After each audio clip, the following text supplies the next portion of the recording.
Joining me now on Morning Focus is John Conneely. John's Deputy Assistant General Secretary of the ASTI and a science teacher at St.Flannan's College in Ennis. And John's with us to look into the findings of the newly published Parents of Ireland Survey 2026, which captures the views of nearly 2,000 parents nationwide. And the survey is highlighting growing concerns around access to special educational needs assessments, long waiting times for children's mental health services, pressure on family finances and attitudes to issues like compulsory Irish and mobile phones in schools.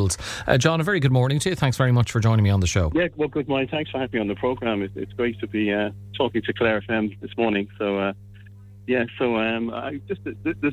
think we need to welcome the findings of this survey. There are a lot of positives in the survey. It really captures the way that parents are approaching parenting in a kind of a balanced way. But getting back to some of the points that you raised there, that you mentioned that are captured in the survey. There are concerns about special educational needs and assessments, and this is I feel like it's a growing area in education, in that there has been developments in the way that an awareness of special educational needs, and there are more students being diagnosed generally worldwide. So this is an area that it's growing very, very quickly, and there are problems at the minute. And the problems that we would see in the ASTI is that there aren't enough health professionals available to schools in the whole infrastructure of support for teachers in schools in this area. And there isn't enough training for special education teachers at the minute. So at the minute there isn't enough training, and there aren't enough healthcare professionals to support those teachers. Teachers aren't healthcare professionals. We can look at the educational needs. We have some expertise, but we don't have, if you like, the full training in those areas. Yeah, that will be required. And John, I mean, but given what you've just said, it's no surprise then that 1 in 4 parents are describing the process of getting specialist educational needs assessments as very poor. So, how challenging is this issue in this county in particular for schools and families in Clare? Well, I don't have the data on Clare per se, but it's a problem, if you like, countrywide. So I'm quite sure that I'm sure that it does vary from county to county, but I'm afraid I don't have the data on that at this point. I don't have any data on that, but it is something that we are aware of in the teacher union, the ASTI, the Association of Secondary Teachers Ireland, and we are pushing this at the highest levels. The other thing that is mentioned there is just the diagnosis as well of assessment. I noticed that there is, parents weren't happy with the actual diagnosis. This is an outcome of the survey. And that is something that we would be concerned about, as there is a bit of a move that teachers towards assessing students for special educational needs. We are quite limited in what we can do as teachers, so we have to be careful with this. A lot of the models in Europe, there are slightly different models in the way this is approached. European-wide, there's more of a concentration, if you like, on the actual health, more of an input from the healthcare professionals. Unfortunately, at this moment in time, there is a shortage of healthcare professionals, and there is more of an emphasis on the teachers looking at their educational needs, but they can't fully assess students. They don't have that professional capacity. Of course, and that is understandable. And I guess, the survey is highlighting long waiting times for children's mental health services. Many parents waiting 6 months or more, and that gap undoubtedly in services shows itself in the classroom. And have you a sense of the pressure it places on schools to step in and try and support children when external services aren't available, and the issues, as you say, with teachers who just aren't fully qualified in that regard? Yeah, no, so you just right. I mean, schools, what they tend to, teachers do an awful lot for students, outside of the classroom in terms of supports and sports, so on and so forth. To provide a lot of opportunities for students, and they kind of, teachers will always do their best, if you like, to get the students, to advocate for students and get any services, that are available. But generally what happens is that if they're not there, the teachers will fill in the gaps, I suppose, as best they can. And that's what happens. And there's a lot of goodwill. Really, really schools run on goodwill, and there's a lot of goodwill there. But, when it comes down to it, this is coming from parents. The survey is capturing data from parents. and they're aware of this as well. So teachers aren't happy that they're being asked to do this to the extent that they are. So let's put it that way. And I think that this survey, it's interesting to know that parents are of the same opinion as well, that they're not happy with this. So there is a problem here that there's an ongoing conversation between the union, ASTI, and the department in this area, and it's something which we are spending a lot of time on at the minute. Okay. I did mention as well, John, that the survey highlights attitudes to the issues such as compulsory Irish, and we know recently we're hearing about more students trying to opt out of it and concerns around that. But more than half of parents support Irish remaining a compulsory subject. I mean, how do you interpret those findings, particularly in increasingly diverse school communities? Yeah, well, I think we have increasingly diverse communities, but I mean, it's a very important component of our education system, and I think that even though maybe parents' experiences possibly of Irish in the past in schools was, put it this way, was unfortunately, not the way you would like it to be, let's put it that way. I think they have an appreciation for it and a realization that it's something that is important. And I think that shines through in the survey. And I think, it's something that is important nationally, and it's something, which, we do need to, there are difficulties, if you like, generally in the community, and that, there is a move away, I suppose, from, this to feeling it should be compulsory. But I think that we are going to have to maintain the integrity of the exam and also the availability of it. And I think that is the approach that's being taken by the Department of Education as well at the minute. There are new programs coming in to make it more accessible to students who maybe, if you like, are newcomers to our country, and to open up the subject to them, to open it up to everybody in more ways that it hasn't been, and to make it more conversational. So I think it's something which is a positive. I would see that as a positive, and it's something that there's a difficulty there. Again, there's a difficulty, and I suppose that's what we're there for, as educationists, to try and get around that and to try and incorporate it, into our national education system, to the extent that we would like it to be. So it's something that maybe students don't feel it's accessible enough, and parents don't feel it's accessible enough.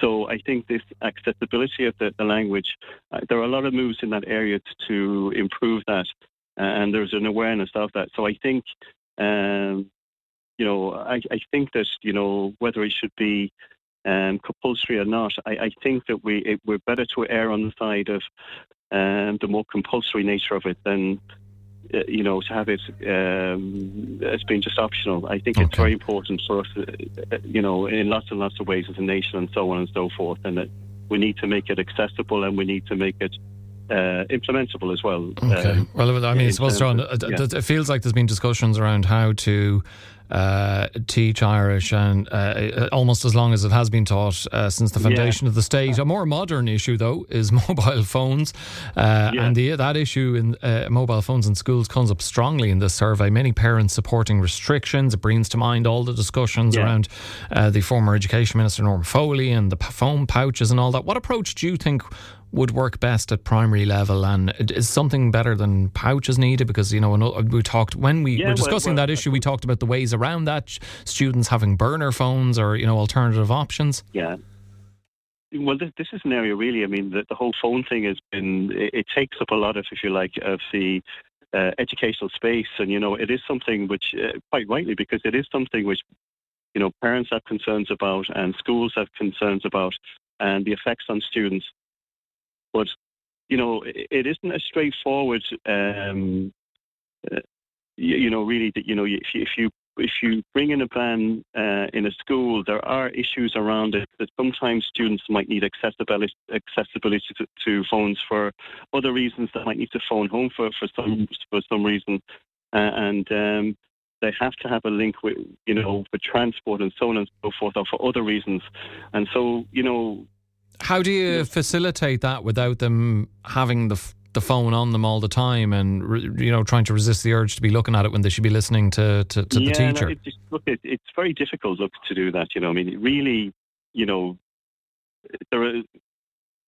it is difficult to do that. But I mean, I suppose what you're looking at there is, you're looking at to balance two things, the needs of the student and the educational needs as well. And sometimes, it's not clear cut, and there are occasions where, it's difficult to impose this. So, a kind of blanket imposition, and if you look at the cost of bringing in these initiatives and where that money could be spent otherwhere educationally to support teachers and support students, we wouldn't have a view on this that we were looking for a blanket ban in the unions or anything like that. We would see this as more of, it needs to be done on an individual school basis. But okay. It is an ongoing conversation, and it is something, where, research is being done in this area about the effect it's having on students and so on and so forth. But really, this idea of, bringing in private companies and that schools, if you like, pay money to have the phones taken off students and put into pouches, there are ethical questions around that.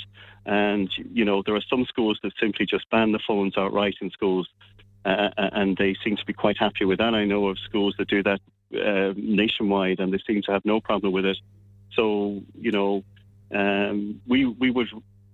feel that there are lots of resources which are absent in schools at the minute, and we would feel that perhaps the money could be better spent that way instead of this initiative regarding the phone ban. Okay, they can implement the phone bans without having, if you like, these outside companies coming in and providing this, if you like, kind of provision of pouches. Okay.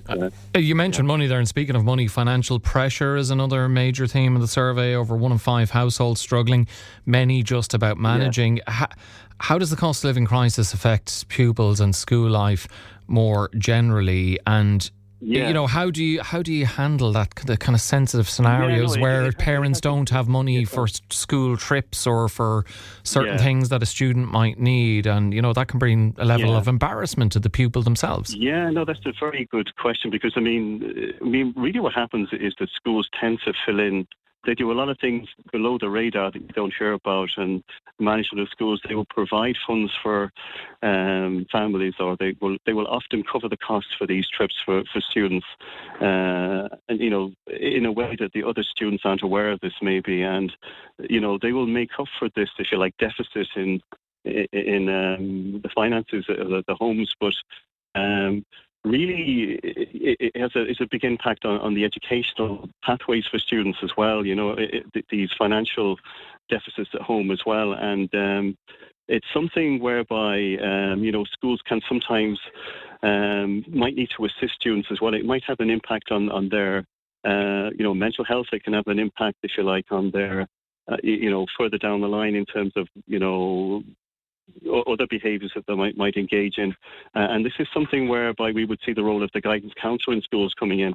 In 2012, there was they were removed from the ex-quota status that they had, whereas now it's gone into the general allocation of teachers, the guidance counsellor teaching jobs. And we want a return to the situation where it's ex-quota. And the rationale for that is that, when it's ex-quota, first of all, you will have more availability of guidance counsellors in schools, and also because of the complex nature of teaching nowadays, and the demands on teachers, that we feel that there would need to be an expansion in the number of guidance counsellors in school. So this is an area whereby they can pick up on certain, if you like, problems that students may have, which students might want to bring to the attention of their friends or whatever, and teachers might notice the behaviour of students. They can pass it on to the guidance counsellor or say something to the student, and an appointment can be arranged. The guidance counsellors in school, it's not just career guidance. They're skilled in lots of in counselling for students in lots of ways, and well-being and so on and so forth. So we would see that there's something materially that teachers could do in this situation. Of course, we feel that as unions, we would feel that the ASTI, that the socio-economic if you like, roots of this would need to be addressed fundamentally. It's very important, for the well-being of children. So, of course, yeah. So it's something which is, look, it's unfortunate and it's sad to see, but that is the reality of life, and there are a lot of pressures on parents nowadays, and teachers are aware of it. Yeah, and there's a lot of financial pressure on teachers, in certain areas in the big cities and so on and so forth nowadays. So it's difficult for people starting out nowadays as well. We are aware of that as well. Just lastly, John, parents in the survey also expressed interest in exam reform and reducing the high stakes pressure. I mean, from your point of view as an educator, what kind of changes would make the biggest difference for students? Yeah, I mean, to reduce the exam pressure, I mean, you're probably talking about really, whereabouts in the system do you make this change? Do you make this change, at secondary level, or do you make this change at third level? And just want to address the CEO system. There seems to be attempts to really just kind of move the chairs around basically and present this as a way of reducing the pressure. The problems are that there aren't enough places at third level. And that needs to be addressed. So if there were more places at third level, and if you look at the demographics, of the country going forward, there is going to be a dip in the next few years, a major dip, and this will provide an opportunity to increase the number of places at third level and take the pressure off students. This idea of kind of coursework and so on and so forth is fine, but it needs to be properly implemented coursework, and it has to be maintain the integrity of the exam as well, and fairness. And there shouldn't be any advantage to the more advantaged students already as regards, if you like, any developments in senior cycle examinations. So we would see that the integrity of the exams needs to be preserved, but we'd also see that the problems at the third level, at CEO level, needs to be addressed primarily. Okay, we do have to leave it there. John, great to have you on to get your perspective on this. Thanks so much for your time.